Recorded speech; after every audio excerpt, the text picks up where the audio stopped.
So the big picture here is that the days are numbered for Australia's housing boom that may have already have finished.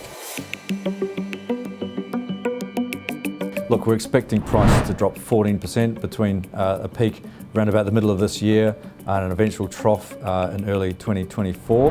But just to put that into perspective, when we look back over the history back to 1980 in Australia, that's about par for the course when we look at capital city market corrections historically.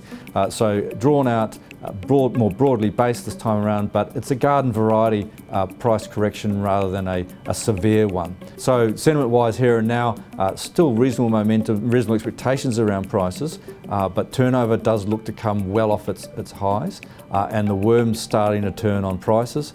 And I think as we get closer to that day the RBA commences its tightening cycle, the more we'll start to see signals of the market really slowing and tipping over into correction phase. With interest rate rises being the common driver of the correction from the end of this year to 2024, the response of different markets will depend very much on the degree to which affordability is stretched in those markets. At the most sensitive end of the spectrum is Sydney and Melbourne, where prices are very stretched in terms of affordability, and where the response, the reaction to rate hikes is likely to be more immediate and more significant. In the middling group, we'd put Perth, maybe Hobart. Hobart's got very stretched affordability but very tight fundamentals in terms of supply and demand.